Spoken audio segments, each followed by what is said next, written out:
the what, why, and how of accessible materials and technologies. Chapter 1. What are accessible materials, accessible technologies, and assistive technologies? Video images of students in classrooms using books, computers, and robotic materials. Imagine students attending school each day. They're ready to immerse themselves in books, absorb knowledge from visuals and videos, and explore the vast realm of online resources. Now, imagine a different scenario. A student is given a printed book, but they have a visual impairment. They need the book in an accessible format, such as Braille, large print, or digital. A teacher turns on a video for the class, but without closed captioning. The student who is deaf and hard of hearing is unable to understand anything being presented.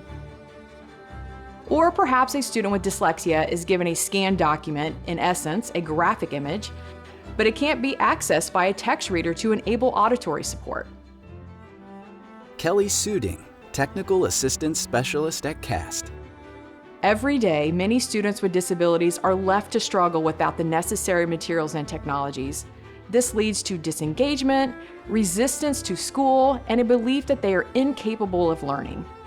Video images of students using accessible materials and accessible and assistive technology. But imagine a world where every student has the accessible materials and technologies they need to participate in their own learning independently every day. Students decode material in different ways, such as with earbuds and audiobooks. They engage with materials in different ways, tactile graphics, Braille, and they interact with materials in different ways, speech to text, word prediction. Learners who need accessible materials and technologies describe how access creates inclusion where they live, learn, and work. Ultimately, accessibility is achieved when we remove the barriers, or better yet, anticipate those barriers ahead of time and design environments that are inclusive for everyone from the beginning. When we prioritize accessibility in our educational materials and technologies, learners not only succeed but flourish, and everyone can participate and make progress in their own education. Chapter 2. Why are accessible materials, accessible, and assistive technologies important? To make educational materials accessible, 3 components are necessary: accessible educational materials, or AIM, accessible technology, and assistive technology. Accessibility doesn't change the content of the material. It ensures a student can access the same content and engage in the same interactions as a student without disabilities. Let's look at each of these 3 components. Printed technology, instructional materials, and content that can be used across any platform or format to meet every learner's needs are what we refer to as accessible educational materials, or AIM. When content is designed with accessibility in mind, materials can be used across the widest range of learner variability. I would say a lot of the times, yes, you do have to educate your teachers about materials. Alana, student. Many times they don't know how best to help you. I would say the biggest misconception is, oh, let's make this, we have a printed document. The student can't see it. Let's make it bigger. Let's make it larger print. That way they can see it better. Having an audiobook that reads that stuff to you is fundamental in the actual learning process, for the same reason that listening to a small paragraph is really helpful, because you want to make sure you're actually understanding that information instead of it kind of getting cross-wired in your brain. Connor, student. And so when you don't have that, which can happen, I have to go and seek out other resources by myself independently. And if all else fails, I have to either rely upon somebody else who could read it to me, being very generous with their time, or I'm going to have to read it and hope that I'm actually reading it correctly. Accessible technologies are technologies that are designed from the beginning to be usable by individuals with and without disabilities, which provides choices based on a learner's preferences. For example, the option to adjust the font size or color. It can be both hardware and software built into the technology devices. Accessible technology can be used with or without assistive technology. When I get a PDF or a JPEG, I end up trying to process it through a computer using some text-to-speech software and some talk-to-text software. And doing that, hopefully the end result is for me to actually ear read it. But the problem is that sometimes I end up getting, in essence, photocopies of a document that are just pretty much pictures of a document that are unusable for me, really. I mean, yeah, you can see it, but you can't actually highlight the text. You can't manipulate it so it can speak to you. I think probably printed materials, of course. Materials that have like images, like if somebody sends me a PDF and VoiceOver, I use VoiceOver quite a bit, the Apple screen reader. It depends on whether it'll read it or not. Assistive technologies provide access to the environment for people with disabilities. AT is designed specifically for individuals with disabilities in order to give them access to the environment, the curriculum, or an experience. Some examples of assistive technology include switches, text-to-speech, screen reader software, and speech-to-text. There's so many different Braille displays and other devices that people can use. I don't really, unfortunately, we don't get to test too many. When I was in high school, I used to test a lot of them because my technology teacher would have a bunch of devices and be like, here you guys go, test these out. So it's just like so many different options. Like it's not just like a one-size-fits-all sort of thing. Technology is considered AT when it is required for a specific student, and it should be documented in a student's education program, such as an Individualized Education Program, or IEP, or Section 504 plan. All three of these components, accessible educational materials, accessible technology, and assistive technology, must work together to provide true accessibility and access. Just because a document is digital, such as a PDF, this doesn't mean it's accessible. Even when a file is accessible, if a student doesn't have the needed accessible technology and assistive technology, they will not be able to access the content. I think teachers should definitely understand that every student is different. What I need might not be what another student needs that has a similar disability to mine. I think it's important to just ask them, hey, what do you need? Because they're the ones that are going to give you the best information. Even if they don't know like too much, they can probably tell you enough that will make you be like, okay, this is what I can do to help my students, and this is how it can be done, you know? Chapter 3. How do accessible materials, accessible and assistive technologies work together? Considering accessibility from the beginning is imperative to ensuring all students can engage in the learning. But what does this look like in the classroom? So when I was younger, starting off in the first grade, that's when I first noticed things were a bit off. I wasn't sure what it was, but I knew I wasn't progressing at the same speed when it comes to learning as everyone else was. Connor, student.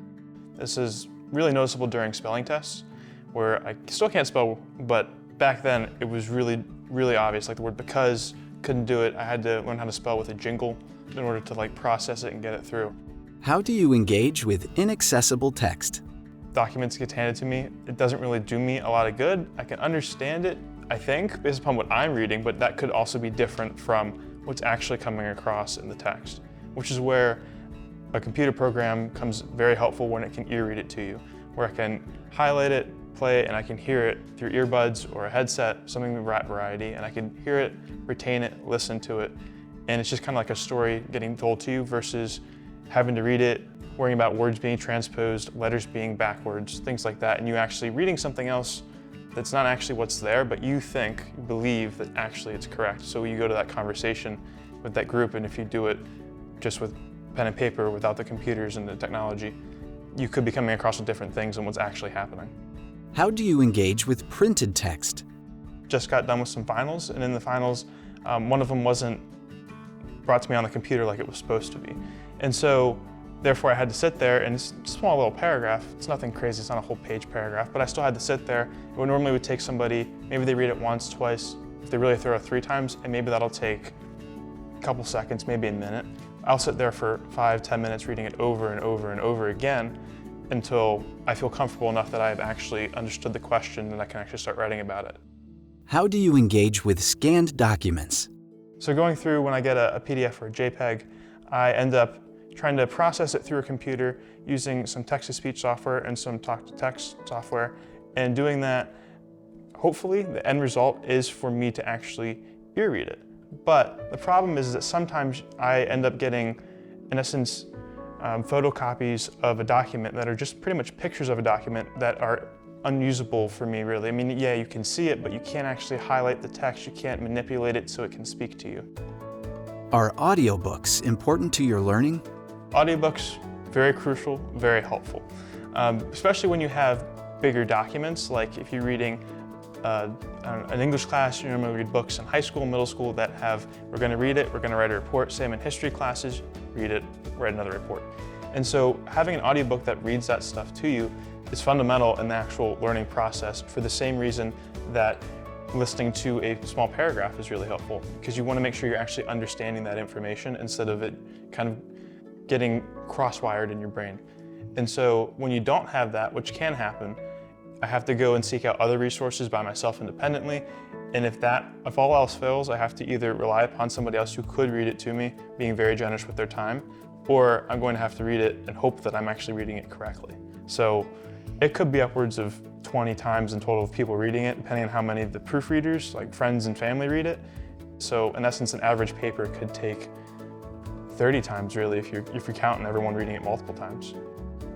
How are you impacted by assessments?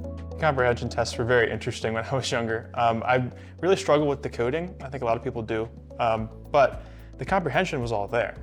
When I'm decoding something, when I'm actually reading a text or a document that they say, read this and write about it, when I'm decoding it, there was a barrier there. I just wasn't able to do it as efficiently, as effectively as the average person that they were expecting to take this test would. Now, my comprehension, if somebody were to read it to me, would have been different, and my comprehension would have shot probably way off the charts. And so therefore I was stuck at a low reading level of around the fifth grade reading level when I was in like the 8th or 9th grade. It just didn't really make a whole lot of sense.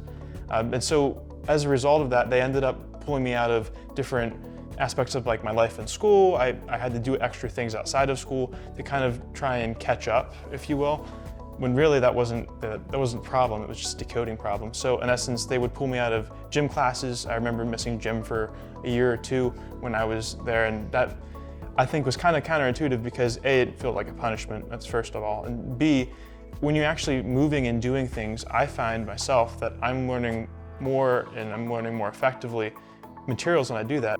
Without all three components, the accessible educational materials, the accessible technology, and the assistive technology, Connor would not have the opportunity to fully access the content along with his peers.